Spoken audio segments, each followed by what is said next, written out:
اعوذ باللہ من الشیطان الرجیم بسم اللہ الرحمن الرحیم باب الاستعفاف عن المسألة عن ابی ہریرہ رضی اللہ عنہ ان رسول اللہ صلی اللہ علیہ وآلہ وسلم قال والذی نفس بیدہ لأن یأخذ احدکم حبلہ فیحتطب علی ظہرہ خیر له من ان یأتی رجلا فیسألہ اعطاہ او منعہ۔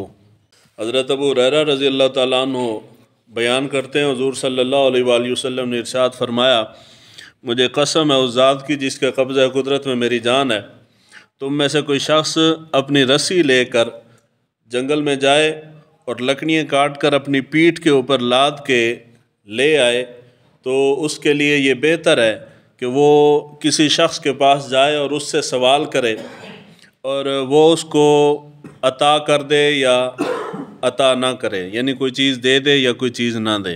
یہ باب جو ہے یہ سوال کرنے کے متعلق ہے، اور اس حدیث مبارکہ میں حضور صلی اللہ علیہ وآلہ وسلم فرما رہے ہیں کہ جا کے عام الفاظ میں کہ جا کے مزدوری کر لینا، لکڑیاں جنگل سے کاٹ کے وہ بیچ لینا، یہ بہتر ہے بجائے اس کے کہ انسان جا کے کسی صاحب حیثیت شخص سے سوال کرے اپنی حاجت اور ضرورت کا اور اس سے مدد لے کے اپنی ضرورت پوری کرے۔ یعنی کسی سے مانگ کے اپنی ضرورت پوری کرنا اس سے بہتر ہے کہ انسان خود محنت کر کے مزدوری کر کے اپنی حاجت پوری کر لے۔ سوال کرنا اسلام کے اندر پسندیدہ عمل نہیں ہے۔ اس کے متعلق بہت ساری حدیث مبارکہ ہیں۔ مسلم شریف کے اندر حدیث مبارکہ ہے، حضور صلی اللہ علیہ وآلہ وسلم نے ارشاد فرمایا، جس نے اپنا مال بڑھانے کے لیے لوگوں سے سوال کیا وہ انگاروں کا سوال کر رہا ہے، خواہ کم سوال کرے یا زیادہ کرے۔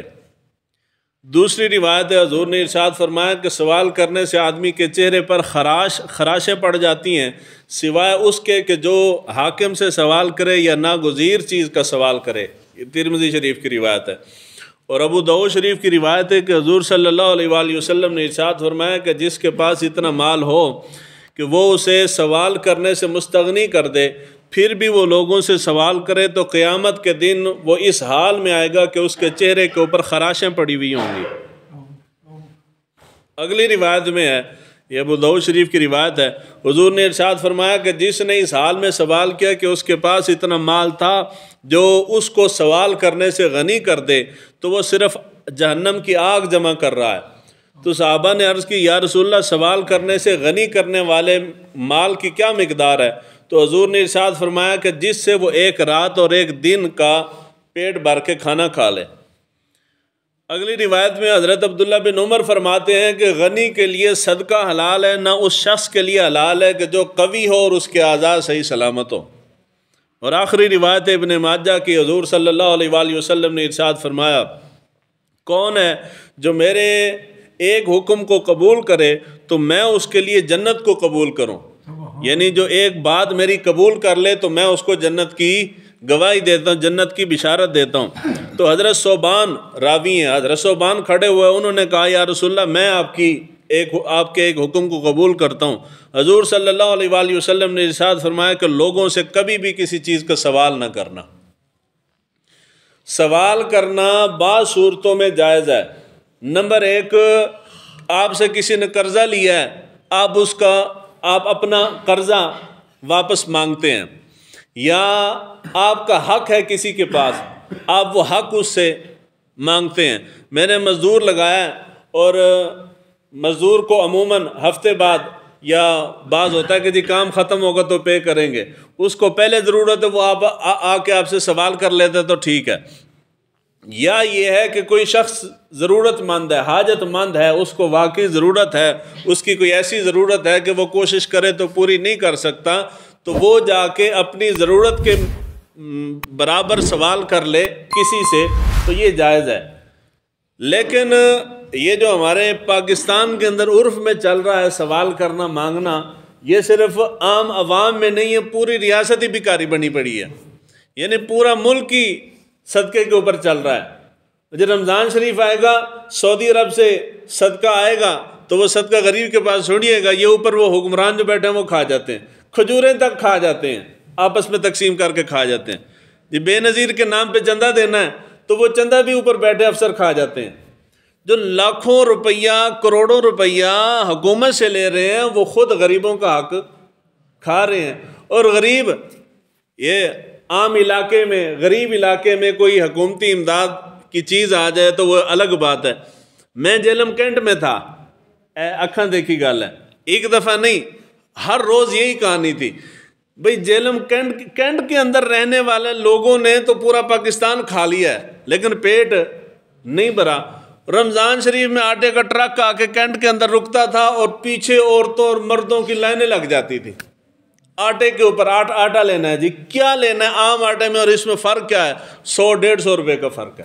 150 کی خاطر عوام ذلیل ہو رہی ہے جو وہاں سبسڈی ملے گی تو اس کے اوپر جمنی سستا آٹا لینا ہے۔ جو تجھے غریب ہو کیوں لے رہے؟ یعنی اعلان ہو گیا جی حکومت سے، امیر صاحب نے اعلان کیتا ہے حکومت سے جس نے رمضان شریف کے اندر سستا راشن لینا ہو جا کے نہ لکھاؤ، قوم ناس نہیں پئی، جس نے ضرورت ہے وہ بھی تو جس نے حاجت نہیں ہے وہ بھی۔ بھئی یہ جو سوال کرنا ہے چندے کا کھانا ہے، نام اس کے مختلف ہیں۔ عام بندہ غریب بندہ منگے گا تو وہ چندہ ہے، تو جی پولیس والا تھانے بیٹھا ہے تو وہ چندہ نہیں آکھے گا، اس نے چاہ پانی آکھے گا، جی چاہ پانی دے جو۔ جو کوئی سرکاری بندہ اتے لیول دا تو پڑھے لکھا تو ایجوکیٹڈ بندہ کو پینٹ پونٹ والا بابو ٹائپ بندہ ہے تو اس نے چندہ نہیں آکھے گا، ڈونیشن آکھے گا، ڈونیشن دے دیں ہمارے ادارے کو۔ تو جو اتے حکومتی لیول دا انٹرنیشنل لیول دا تو وہ اس نے سبسڈی کہندے نے، جڑے ملیں شلیں والے لے لیندے نا گورنمنٹ کو، سبسڈی لے لیندے نے جی، قرضے معاف کرا لیا جی۔ تو حکومت جا کے باہروں منگتی ہے تو ایڈ لے لیندی جی، امریکہ سے ایڈ لی ہے جی، فلاں ملک سے ایڈ لی۔ حقیقت ہی جی سارے چندے نے، سارے کی نے چندے نے۔ بھئی چندہ مانگنا اپنی ضرورت کی خاطر، ایسی ضرورت جو کہ ضرورت نہیں ہے۔ مثال ہے میں کھڑا ہو کے کہتا ہوں جی میری بیٹیوں کی شادی میرے ساتھ تعاون کر دیں، جی بیٹے کے لیے کبھی کسی نے سوال کیا؟ کسی آکھا جی میرے پتر دی شادی دے تعاون کرو، تو بیٹی واسطے سوال کیوں ہے؟ اس لیے کہ اس کو جہیز دینا، حالانکہ جہیز کے اوپر اتنا خرچہ نہیں آتا جتنا بیٹے کی شادی کرنی ہے تو مکان دا ڈیمانڈ ہے جی، مکان ہوئے مڑے دا، پھر زیورات دی ڈیمانڈ ہے جی، زیورات ہون۔ 100 خرچے لڑکے والے دے ہوتے تو لڑکی والے کی خرچہ ہے؟ کچھ بھی نہیں، اتنا خاص لڑکے دے مقابلے خرچہ نہیں ہے۔ لیکن پورے پاکستان جتھے جاؤ بندہ منگدا پھردا جی میری اتنی کڑیاں نے، اتنی بیٹیاں نے، میں انہاں دی شادی کرنی تے پیسے دو۔ وہ تو رشتہ کر رہی ہوتے جتنے اگلے جہیز منگن ہی نہ، کوئی جہیز اسلام نے کہا ہے دینے کا؟ حضور صلی اللہ علیہ وآلہ وسلم نے اپنی 4 سے زیادیوں کی شادی کی ہے، کسی ایک بیٹی کو حضور نے جہیز دیا ہو؟ سیدہ کائنات حضرت فاطمہ الزہرا کے بارے میں آتا ہے جنہیں لوگ سنان دینے کہ حضور نے فلاں فلاں چیز دی تھی، حضور نے بطور جہیز نہیں دیا۔ حضور صلی اللہ علیہ وآلہ وسلم لڑکے والے کی طرف سے بھی حضوری تھے اور لڑکی والے کی طرف سے بھی حضوری تھے۔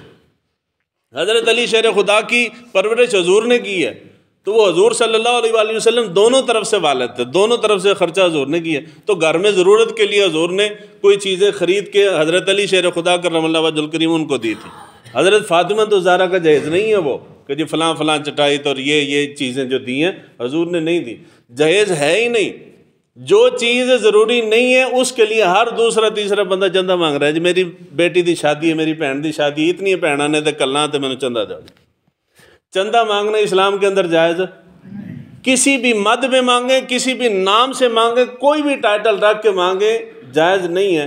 جو ضرورت مند ہے اس کے بارے میں حدیث مبارکہ حضور صلی اللہ علیہ وآلہ وسلم نے ارشاد فرمایا کہ اگر وہ سوال کر لے تو جائز ہے، لیکن اگر وہ سوال کرنے سے رک جائے، ضرورت ہونے کے باوجود بھی سوال نہ کرے تو اللہ تعالیٰ اس کو غنی کر دے گا۔ ایک صحابی رسول کے بارے میں آتا ہے، کہتے ہیں کہ ہم نئے جا کے مدینہ شفٹ ہوئے تو گھر والوں کو بڑی حاجت تھی، مشکل حالات تھے، مجھے گھر والوں نے کہا کہ جا کے حضور سے سوال کرو، حضور سے کچھ مانگ کے لاؤ۔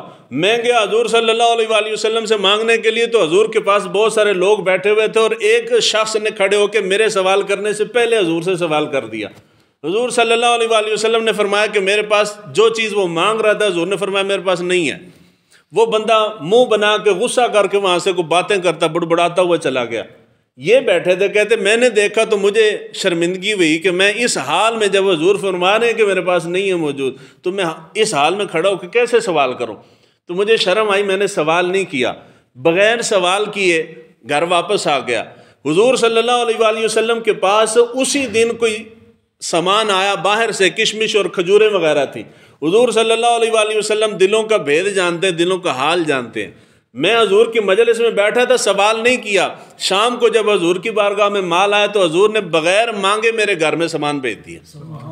حضور جانتے ہیں نا کہ یہ بندہ ضرورت مند تھا، تو حضور نے میرے گھر میں سامان بھیجا۔ اس سامان کی برکت تھی، اللہ تعالیٰ نے ہمیں ویسے ہی غنی کر دیا۔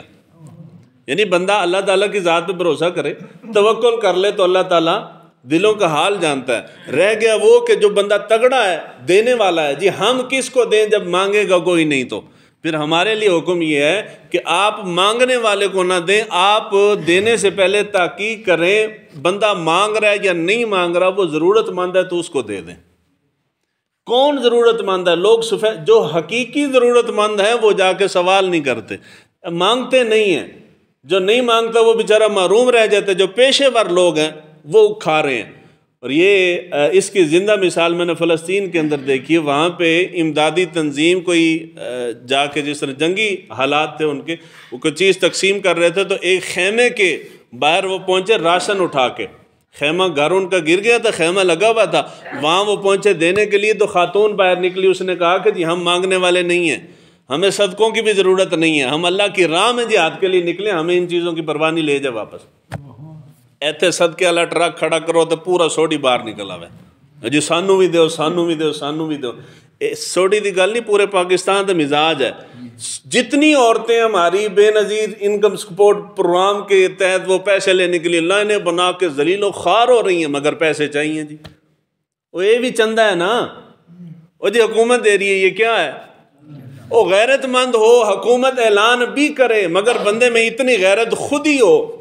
وہ علامہ اقبال نے جو کہا نا کہ جی خودی نہ بیچ غریبی میں نام پیدا کر، میرا طریق امیری نہیں فقیری ہے، خودی نہ بیچ، اے خودی ہے جری وک گئی ہے، اس کا نام و نشان ہی نہیں ہے پاکستانی کہ کوئی بندہ چندہ دے رہا اور بندے میں غیرت ہو، بندہ کہے نہیں جی میں نے ضرورت نہیں، میں نہیں لینا، یہ میرے ہوتے نہیں لگتا، میں نہیں لینا جی۔ اب داتا صاحب چلے جائیں، کسی دربار پہ چلے جائیں، لوگ ٹوٹ کے پڑتے ہیں صدقے کے اوپر، یہ پرواہ نہیں کہ میرے اوپر لگتا ہے یا نہیں لگتا۔ تگڑا ہے تو وہ بھی کار سے اترتے ہیں اور دیگ والی لائن کے پیچھے لائن بنا کھڑے ہیں، شاہ پر چکے جی کیوں کھڑا ہے تو؟ وہ منت کی دیگ پڑی ہے اور یہ شاید دیگ سے لنگر لینے کے لیے کار سے اتر کے کھڑے ہیں، تیرے تو لگ دی لنگر۔ پیسے والے بندے کو تو دربار پہ جا کے لنگر کھانا ہی نہیں چاہیے، وہ تو سارا منتا دا کھانا پہ ہوتا ہے، لیکن نہیں سانو دے دو، اسی اتنے کھا لیں گے تو گھر والے واسطے شاہ پر ہی دے دو مینوں۔ تو یہ جو چیز ہے اسلام کے اندر، یعنی چھوٹی سی بات نہیں۔ حضور نے فرمایا کہ جو چیز جمع کر رہا ہے وہ سمجھے کہ جہنم کی آگ جمع کر رہا ہے، اس تو بڑی گل ہو سکتی۔ اور حضور نے فرمایا کہ جو اس قسم کا بندہ ہے، حضور نے فرمایا جب قیامت والے دن اللہ کی بارگاہ میں وہ پیش ہوگا تو اس حال میں آئے گا کہ اس کے چہرے کے اوپر خراشیں ہوں گی۔ تو یہ تھوڑا عذاب تو نہیں ہے نا۔ تو اس لیے کوشش کریں حتی الامکان لوگوں سے سوال نہ کریں، اگر مستحق نہیں ہے، چاہے حکومت دے رہی ہے یا کوئی بھی بندہ دے رہا ہے، خود ہی پیدا ہونی چاہیے بندے کے اندر کہ نہیں یار میں نے نہیں لینی، جا پر ہے۔ اللہ تعالیٰ ہمیں دین کو سیکھنے سمجھنے کی توفیق عطا فرمائے۔